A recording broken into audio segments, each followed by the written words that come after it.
Let's start with the types of debt we have. So you've obviously got your secured debt and your unsecured debt. Your secured would be meaning that it's got an asset usually or something tangible attached to it that is of value, so a home loan, a vehicle, and so forth. And your unsecured debt would be your credit cards, your personal loans, store cards, and so forth, meaning that there isn't a specific item of value attached to it that they could potentially look at recovering in the event that you don't pay.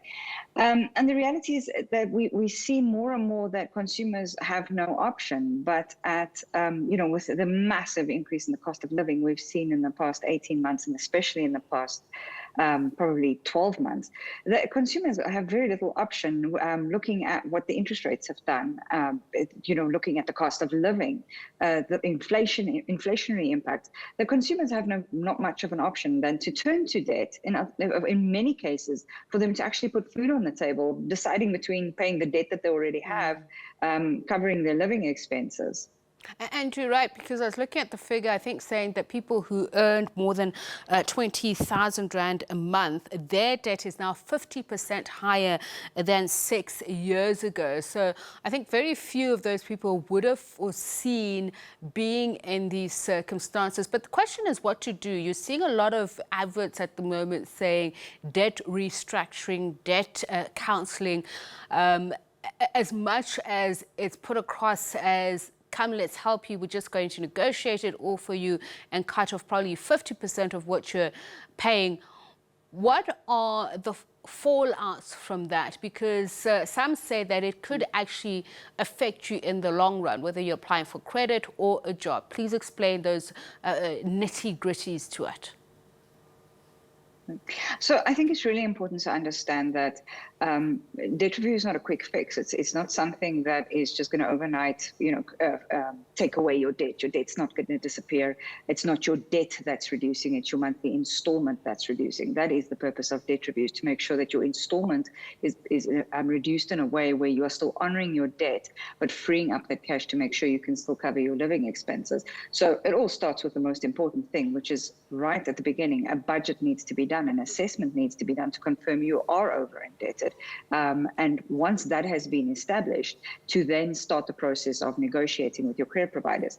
And the things to factor in is that, debt counseling is a process to repay the debt that you have. In other words, it works out the repayment term, how long you need to repay to settle the debt that you have. So it's really important to understand that you have to commit to the process. If you want to get the results, if you need to be able to free yourself of this debt burden that you have, that it is a process that you need, to make some changes to, and you need to get to the bottom of what is it that you intend on achieving. With regards to not being able to get credit, the moment you've repaid the debt, then you are issued with a clearance certificate. And this includes that your credit profile is updated and the likes. And it's absolutely a fact that once this has happened, that consumers do enter into credit agreements again, and they do qualify for loans and home loans and vehicle finance and so forth. Mm-hmm. So it doesn't affect your employment prospects in the financial sector?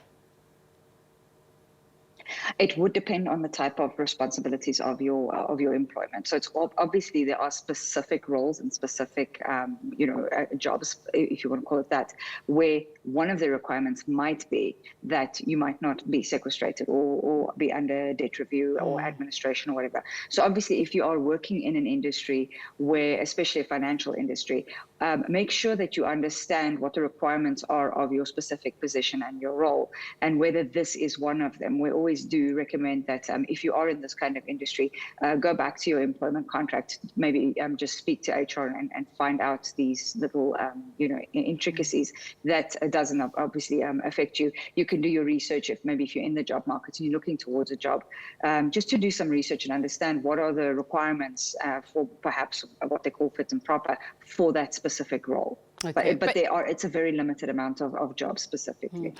So just going back to the figures, secured debt accounts for about 25% and unsecured debt is the rest of that, which a lot of people are ladled with. But the good news is that if you're a good payer, that your interest rate payment then is a lot lower than somebody who's inconsistent in the payment. Absolutely. And this is why it's so important that when you are busy with your life and you are repaying your debt and everything is normal and you're not over indebted, to make sure that you honor your obligations and do things like pay on time, pay at least the minimum. Because with this, you are creating a healthy credit profile. And your credit profile is so important when it comes to when you're applying for credit, in the future, and especially when we're looking at, for example, home loans and vehicles. You want to negotiate the lowest possible interest rate that you can, because there's a large portion of that, a cost of credit at the end of the day that's going to go towards interest. So if your credit profile is healthy, and consumers must remember, we're entitled to one free credit report per annum. Go Google it and you'll get the information. How do you get your credit report? Look at it and see what your credit profile looks like. And if necessary, make the changes, make sure, and this is not always for debt as well. There's certain service agreements that also appear on there that could influence this. Your contract cell phones, your insurances and the like. But making sure you pay on time. Don't miss payments, pay late, don't, skip payments, don't pay less than what's required. Those are all factors that are going to impact the interest rates that you are going to be paying. So definitely ensuring you have a healthy credit profile is going to help you in the long run.